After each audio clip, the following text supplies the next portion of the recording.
Welcome in to the New Orleans Pelicans Podcast, the official podcast of your New Orleans Pelicans. A podcast dedicated to everything you need to know about the squad. Hear from players, coaches, broadcasters, and those who cover the NBA on a daily basis. It's time to flock up. The New Orleans Pelicans Podcast starts right now. Hello, everyone, and welcome to another edition of your New Orleans Pelicans Podcast, the official podcast of the New Orleans Pelicans. Even though he would like to make it seem like it's the official podcast of the Jim Eichenhofer Show, it's the New Orleans Pelicans Podcast. Jim, you okay with that, though, right? Nobody would tune in if it was just the podcast about you never know. Me you never know. and my travails. We have had a lot of fun going through these player profiles and kind of looking at the season as a whole individually here, as well as we're now to, I think, important players, key players, role players, players that have had a significant impact in a season. And with today's player profile, Larry Nance, I tell you, there's so many things you can kind of see in terms of this season and his importance and what he meant to this team, how Willie Green views him. Erin Summers, Pelicans team reporter and also silent reporter for the radio broadcast, is going to join us in a minute to kind of give her thoughts overall on the season here as well. But when you think of Larry Nance overall, what do you think of Larry Nance's season this year? Yeah, I mean, I think he's one of several kind of glue guys for the bench. He's one of the people that kind of brings everything together.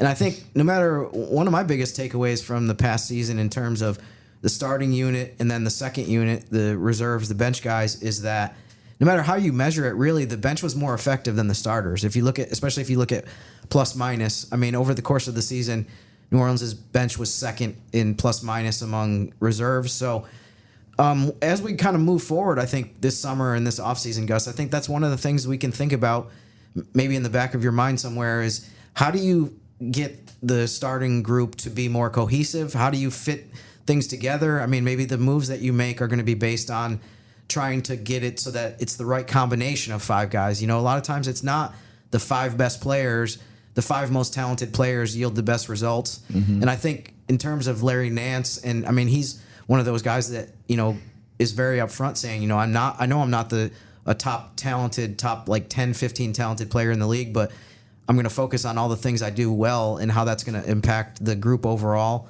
And I think he was a big reason why the bench was so good and one of the best benches in the league. I think behind Boston, they were the only one, if you look at it statistically, that had a better year than New Orleans' second unit. So he's kind of symbolic to me of some of the reasons why that group did so well this year and why we saw so many times where the starters either took a lead and the bench expanded it, or the starters had a slow start to the first quarter or the third quarter with those five guys, and then the bench came in and totally changed the momentum and turned around the game. Yeah, no doubt. Well, let's get his thoughts, Mr. Larry Nance Jr., as to what he thinks about the season. You know, we had a good year. We had an awesome regular season. You know, 49 wins is you know, something to be really proud of, and you know, I'm proud of the group for what we did, and it's just unfortunate that we hit the skids at the time we did. Obviously, Z going down really hurt. BI's knee injury and trying to play through that coming back was really troublesome for us as well. But again, I'm gonna keep my head held high. You know, obviously 49 wins, big time. You know, our season could have been done. Most teams were done earlier. So we made the playoffs, and you know, that's something to be proud of. All right, and to break it down a little bit further, Erin Summers joins us next. All right, it is time to continue our player profiles, and we bring in Erin Summers, Saints and Pelicans team reporter, and of course, silent reporter for your New Orleans Pelicans. Erin, we went through the starting lineup, and now we're on to the all-important role players off the bench, or in this case, in today's player profile, Larry Nance, a hybrid, a mixture of both this season. Yeah, I mean, he's been huge for this team as a 9-year vet.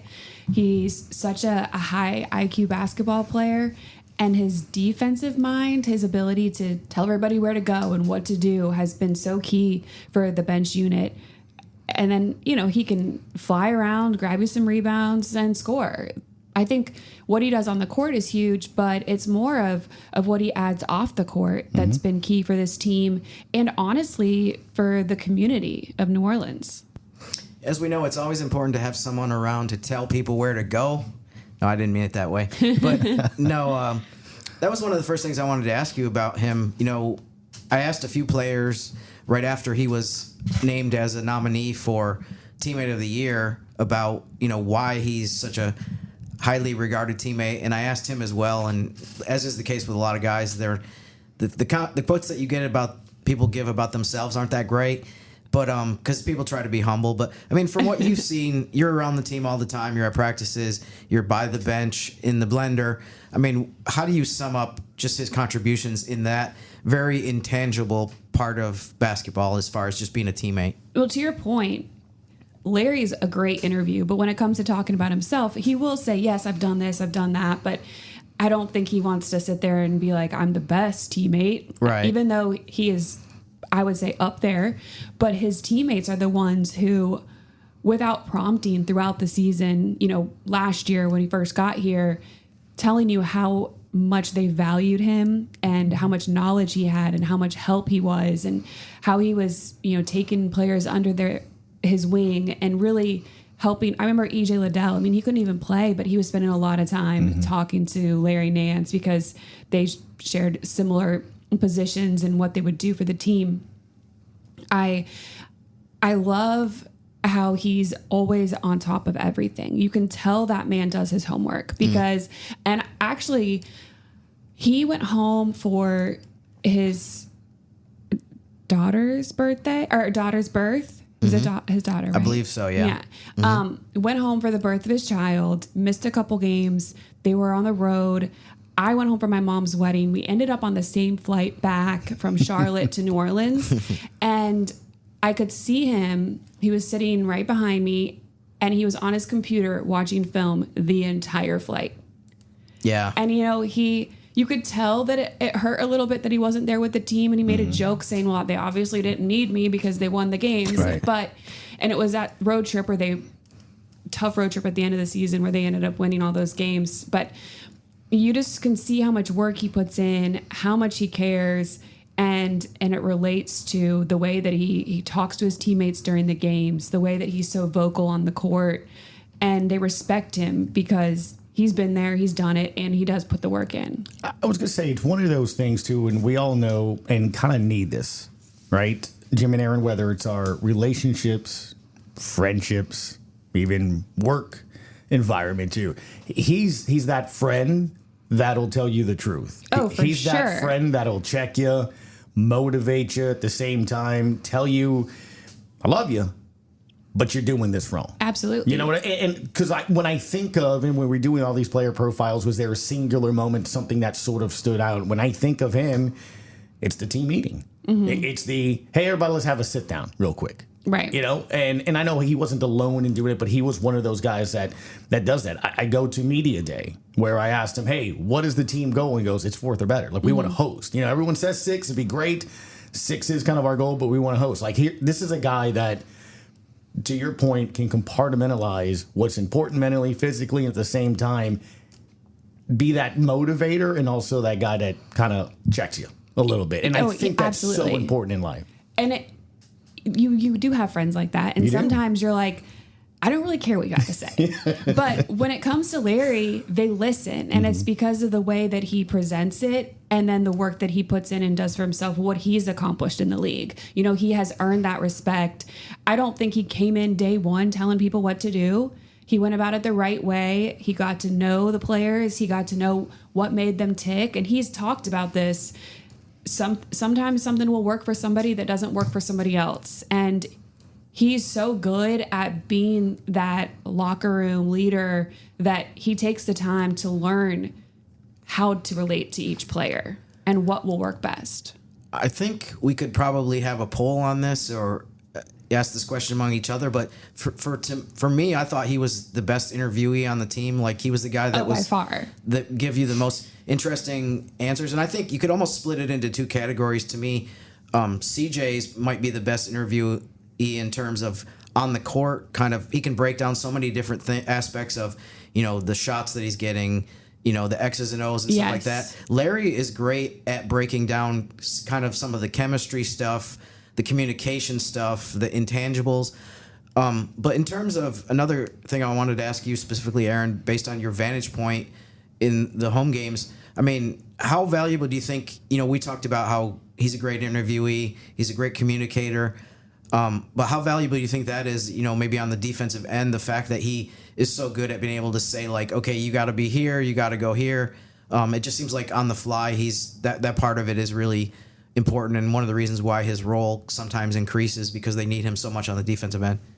He's somebody that's going to give 100% effort at all times, and you can see that in the way he's going after rebounds. He's attacking the glass, running up and down the court.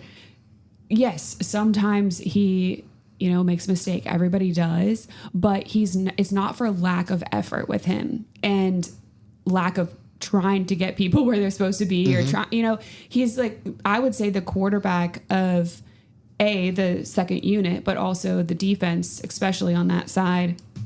There was a moment during one of the games where he turned to the back bench and grabbed a computer from one of the assistant coaches or the PD coaches back there and put it in front of Dyson and was walking through a play with him during a game. Yeah. And I've never seen a player a player will turn around and ask to see something, but for themselves. I've never seen a player take a computer and move it to around the bench to show it to another player during a game. But he saw something and he wanted to explain it as quickly as possible, and a computer right there, the last play, to kind of be more detailed about it. But he is always, talking to the players in the huddle, talking on the bench, talking on the court. And I think that that's so key, just having somebody that is vocal, but then also saying the right things. It's that coach-player sort of thing, right? Coach on the field, coach on the bench, kind of, and it kind of goes back to what we were saying. Not only be able to check you, but be able to tell you what you're seeing at the same time. And look, you've heard Zion talk about how valuable Herb's just energy and defense. When we were talking about Herb Jones and how it affects Zion, when you have a player like that, it does help you, because let's be honest, a lot of times, coaches, it's coaching. The assistants are focusing on something to have someone on the bench. And I think you have a great vantage point in the seat where you are there at home, where you can kind of see that. Because again, a lot of times you sort of think that the assistants and the adjustments are being made right there. They're on the other end of the bench. They're helping coach right now. There's action going on. And over towards the right side of the bench where the players are sitting, that kind of interaction just matters. It doesn't need to be long, but it could be just something, hey, this is what they're doing, or hey, look for this to do that, right? Yeah, a player can easily ask Larry a question and get a quick breakdown or an answer and know that it's the right thing to do or the right feedback, and not have to bother the coaches who their eyes are always, on the court on something else. Erin, you alluded to, I think another strength that Larry has is he, especially this deep into his career, I think a lot of guys that have been in the league 9 or 10 years have a really intricate understanding of what their strengths and weaknesses are and what their role is. And I think that's another thing. I think he's several times over the course of the season kind of half jokingly talked about how, when he was referring to Zion, he would say, like, what's he going to teach me? This guy can score 40 points a game. I think Larry understands, for example, I'm not out there because they need me to score 20, 25 points, but he's so intent on being aggressive, making hustle plays, playing defense, stuff like that I think that helps him a ton as far as why he's been in the league this long, that he doesn't get outside of what he does well. But on the court, I think one of the things I wanted to ask about specifically too with his season, how much do you think his ability to do all those things I just listed was hampered early by the injury that he had, and how much did it affect him positively when he was able to he had a little stretch of time off where he was able to get back to 100%? How do you think that factored into the way he contributed this season? Yeah, I mean, Larry is going to play through something if he can, and he's going to give it everything that he has, but he definitely looks different when he is completely healthy. And there are games where you could tell, man, Larry, this is the Larry that we remember. This is what a healthy Larry can do for this team. Yeah. And unfortunately, he's dealt with a few injuries over his career. And the way that he's able to work through them and rehab them and still try to be a part of this team through them is huge. But then the impact that he can have when he's completely healthy. I mean, and this is later in the season, but in April against Phoenix and the game against OKC, I mean, he had 9 points, 8 rebounds, 7 assists, 3 steals, and a block on April 7th against Phoenix. And then at the end of the month against OKC, he came in 13 rebounds, 6 offensive rebounds, 9 points, 5 assists, 2 steals. He can do a little bit of everything. And when he's at his best, you can see him. I mean, he is slamming balls through the hoop. And I know that's, Gus, one of your things. That is my thing, yes. Like, I don't need a layup. I need you to throw the ball in the hoop and make sure that you get the 2 points. And he'll do that. And he can get up. Like, he is very athletic. So that's fun, too, to your point. Like, when he is healthy and he is flying around and he is dunking and he's grabbing balls out of the air, like, that's so key for the second unit. Yeah, I've meandered throughout the hallways of this building looking for the individual I need to, suggest to, I don't know, a neon sign, a graphic in the arena, dunk it, something to just come up after a missed layup. Just go ahead and put it up there, dunk it. Yeah. Something in there. But I do love that because to your point, that aggressiveness and that style and that physicality. And look, I'm going to ask you before we wrap up here about what you've seen so far in the Western Conference playoffs. Physical play, physical teams, everyone's sort of doing that. And it's not just the starters. It's not just the all-star players. Not just the franchise player, the MVP candidate. The teams that are having success in a playoff win, right, are teams that are like that are physical. When I think of the Pelicans, he is one of those players that doesn't matter or doesn't mind, I guess, muddying it up or getting in there and doing that dirty work, diving, getting the rebounds. He likes the physicality. Or, as Jim Eichenhofer does when we go out, he'll stand in front of somebody, to protect that player and stuff. I appreciate that. Thank you so much. No problem, Gus. I think that there's so much you can say about what he has been for this team, but we have to talk about the impact he's had on New Orleans and the community here, because that just adds another element to the type of person and player that he is. Because this past season, he set out to, tackle food insecurity in New Orleans, and he implored local high schools, juniors and seniors to get together to come up with a plan. So he really made it an engaging activity for students to really feel a part of their community and feel like they were making a difference. And he rewarded the winning team with $50,000. And then he went to, Second Harvest, and they are going to implement this plan to help food insecurity in this area. But he said he was so impressed with the presentations and the students that he gave $25,000 to the second team, which wasn't something he was going to do. So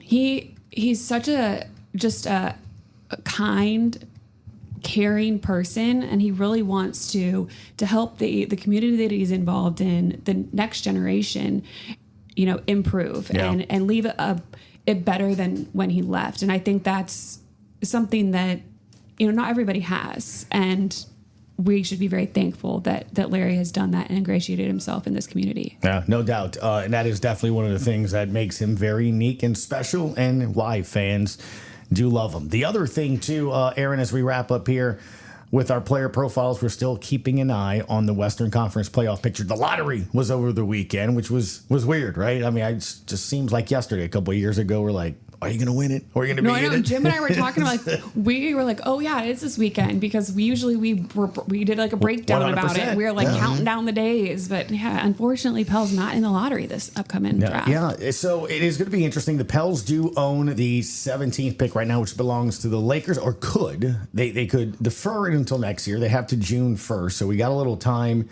to decide that. But obviously, the mock drafts are coming and all that, so we'll keep an eye on that, obviously. But as the series go on, how surprised are you that it's gone from the T-Wolves will sweep the defending champs to, oh boy, is now best of 5?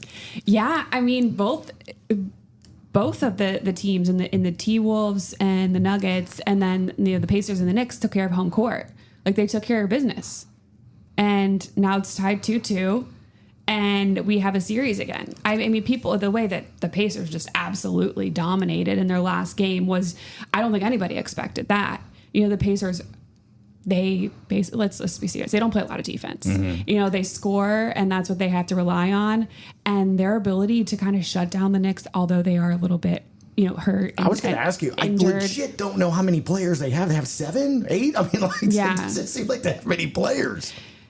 I mean, Tibbs, he doesn't play anybody off the bench. Yeah. Like, so he they just have players, he just doesn't play them. He just runs his starting 5 all times, the entire game, and I think we're seeing the effects of that. Yeah. You know, players are starting to break down a little bit, and so he is having to go to the bench some, but it's wild. Well, that's Jim's nickname in AAU, but little bitty ball that he coached. I don't know if you knew he coached that. What? Jim, no water breaks Eichenhofer. Yes, that's what he does. Water breaks are for sissies. Exactly right. Well, I mean, he's from New York. That's the way it goes over there.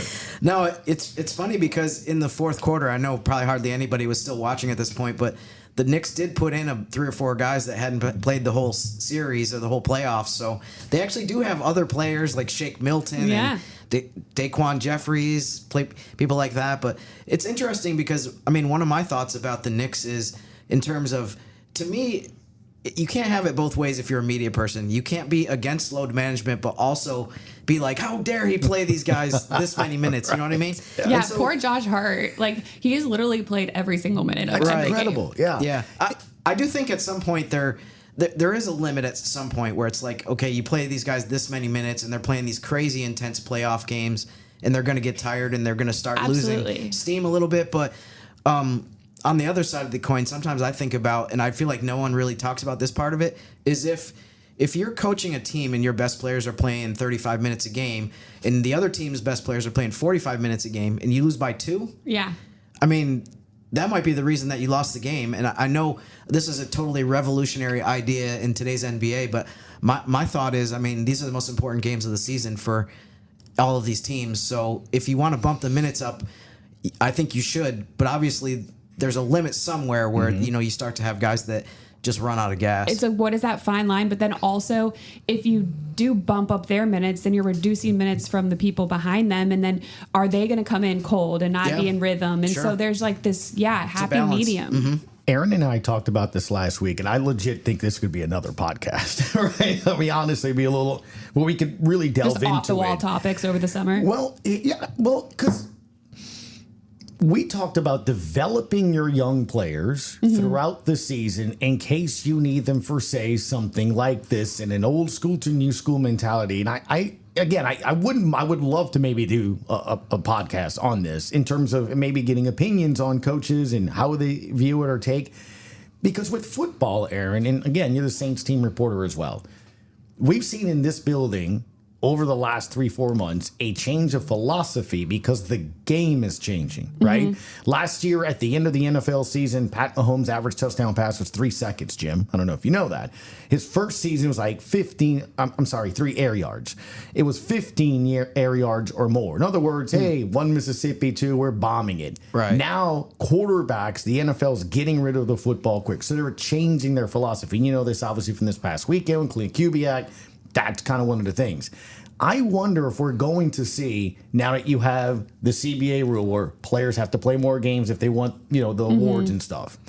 And also with these games being more physical, with it being stretched from April to June, is it not maybe something you think about developing your young players, playing them more? Because that old adage of we're shortening the bench and the roster when time gets to crunch time. Well, does that make sense, sort of, maybe moving forward? I don't know. Like, I'd like to have as many players available as possible and ready to go in this crucial point in case you get to a point like this where, you know, no offense, Jim, but you haven't played all season long. But now I need you because my star player or my starter or my key bench player is hurt. And now, dude, you ain't played, you know, but like 20 minutes all season, but now I need you to go up against Halliburton or something. You know, I don't know if that's something maybe we look at moving forward in the NBA. The NFL's changing.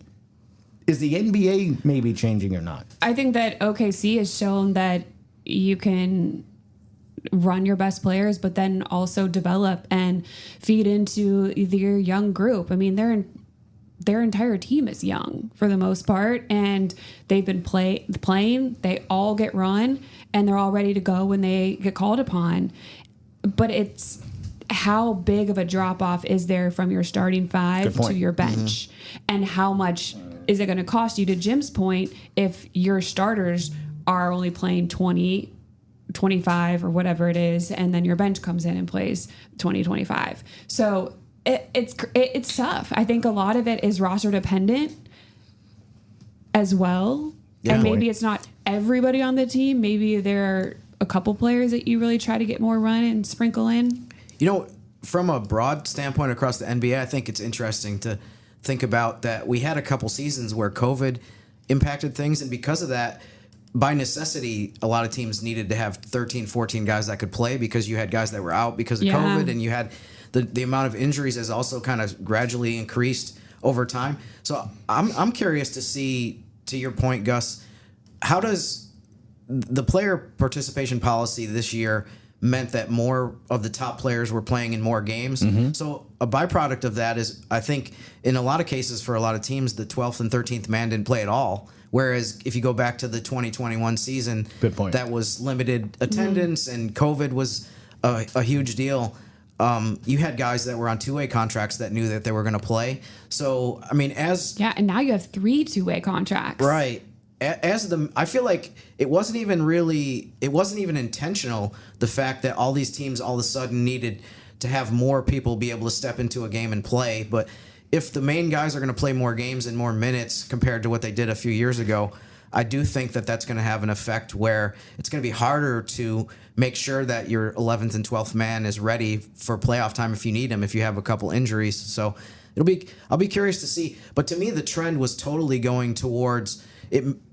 The teams that it used to, I would say 15, 20 years ago, you didn't need 15 guys on your roster because that 14th, 15th guy was never going to see the light of day and never even going to come close to playing.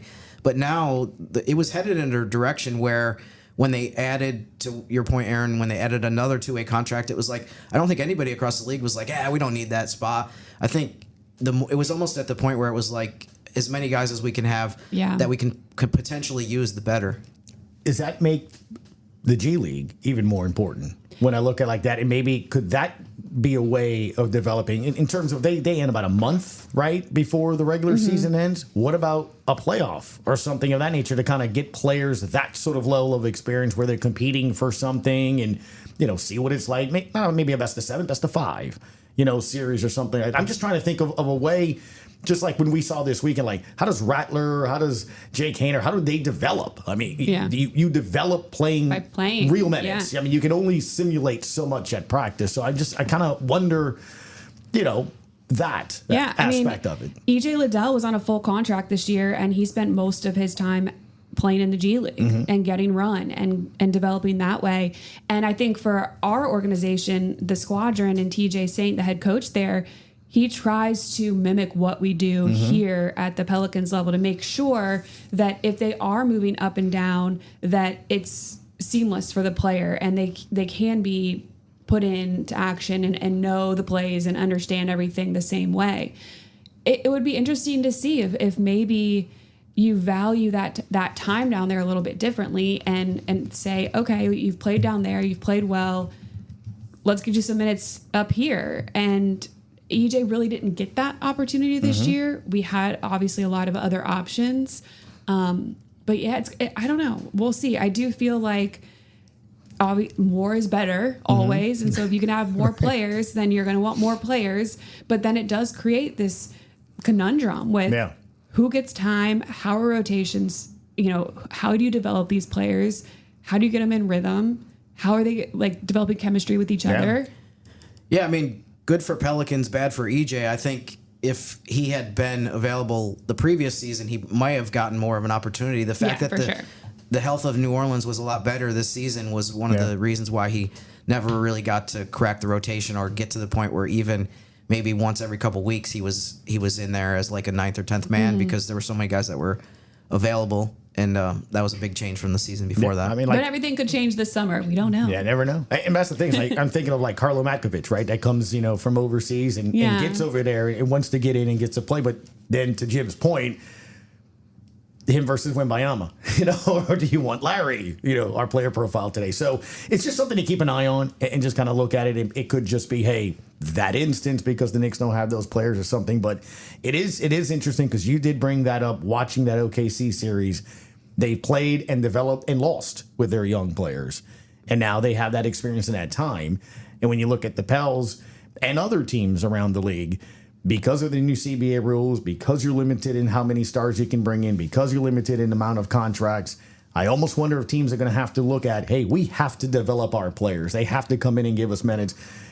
Again, I keep using the Saints, but in their successful runs, their third, fourth, fifth round picks were just as valuable as their first and second round picks. So the stars, the guys they're going to be next to Jim Eichenhofer on the on the billboard. But those players that come in, one of those players like we talked about today, Larry Nance, but he's a vet. But players that can come in and give you minutes, whether it's a rebound, whether it's a three, whether it's to spell you while a player is out for a week or two, I think that's just as valuable because every game matters in the league. And I do think that the Pelicans gradually, progressively over the last few years have gotten better and better at being able to withstand when there are guys out with injury. I mean, the fact that part of the reason that they won 49 games this year was because the bottom didn't fall out when they had multiple guys out or when they had key guys out. Now, obviously, the playoffs was a different story, but you're playing against the number one seed every single game. You're not getting some of the lower tier teams in the league that you have to kind of take care of business against. But if you think about it, 2 seasons ago, they had a 10-game losing streak in January that really killed their status and their seeding in the Western Conference. This year, I just think they still had stretches where they, especially in November, they had some losing streaks where they had multiple injuries, but it was better this year than it was the year before. Do you remember 3 seasons ago now, how we started? Was it like 3-15 or something like that? Yeah. How could I forget? Let's just think about from there to where we are now. Yeah. World of difference. And we should actually be very, very thankful for this past season. For sure. We're thankful for your time as well. As we got to find out in this podcast, Jim's a ride or die and you travel first class like Larry Nance. That's where we learned it. Yeah. Just go with it. Just go with it. That's right. Exactly. As always, appreciate it. Give Erin a follow. Erin E. Summers, the way to do so. Our thanks to Erin for giving us her opinions on the season here as well, and the surprise podcast. I bet she had no idea that we were going to get into how much we should play players, but it is something that I do want to kind of delve into, and I need numbers, I need thoughts and opinions from players here as well, young players, vet players, and coaches. I do think it's something to kind of maybe look at some point, because I do think, at least I'm interested on how the game evolves, just like you're seeing in the NFL. I mean, philosophies on offense we've seen in the league. It's a 3-point shooting league. Positionless basketball. That's great. But what about minutes? What about players? What about development? And when you add that new CBA, look, money talks in a handful of different ways, because money also dictates how many players you can keep. And I think that development of players and role players, I think, is going to take of a bigger importance now, because teams are limited by what they can do. The league wants that. Yeah, I mean, that's one of the reasons why I find what Tom Thibodeau is doing with the Knicks so interesting, because he's completely going against the grain. He's kind of like, and I find this so rare in pro sports across the board these days. It's like, he basically says, I don't care what the other 29 teams are going to do. I'm going to do things the way I'm going to do it. And I think it's interesting you mentioned the money part of it. I feel like there's two sides to that. On one hand, it's like you have to get a lot out of the guys that you're paying $30, $40 million a year, because they're taking up so much of the cap that you have to make sure that you're getting the results from them that you need, because otherwise it's just not good money spent. Phoenix is an example of, they have 3 guys that are making max money and they didn't end up getting, past the first round of the playoffs, so that's tough. But on the other hand, I mean, you have teams saying, we're paying these guys X amount of money and it's huge dollars, so we have to make sure that they're healthy, and we have to make sure we don't overuse them, and we have to make sure that we protect them in any way. That's a whole other discussion, because I don't even know how effective that's been if you look at the amount of injuries that have happened across the league, even though there has been a huge increase in load management and a huge increase in how much teams are looking at specifically how do we keep these guys healthy. It doesn't seem like it's really worked in a lot of ways, but that's something that's going to be really interesting to watch, and it is one of the most compelling things as far as how the league goes forward in terms of minutes. I feel like if anything, it's definitely going the other way where you're talking no one's doing what Tom Thibodeau is going to do. Yeah. And unfortunately, too, this is a whole other kind of discussion. To me, I have no dog in the fight between the Pacers and the Knicks. None. I like the Pacers. Yeah. But I actually think that if you are against load management, you should be rooting for the Knicks to win the championship this year, because if they win the title with the approach that Tom Thibodeau has been using, you would think that maybe more teams will copy that and say, it's okay. It's not going to be the end of the world if we play a guy 40 minutes a game. Now, he might be taking it to an extreme, but I support the way that he's handled things, just because I feel like it is totally outside the box. So we'll see what happens. But I mean, the fact that they've been as effective as they have, I don't think people thought going into the season that they were going to be a top 2 team in the East. They finished with the 2nd seed. I don't think people thought they were going to go to the Eastern Conference Finals, which, they still have a chance to do with that series tied 2-2. So I'm curious to see how that goes. But like I said earlier in the show, I don't think you can be so anti-load management and then on the other hand be like, well, what the Knicks are doing is terrible. I feel like you have to pick one side or the other there. Yeah, no doubt about it. What we got else coming up this week?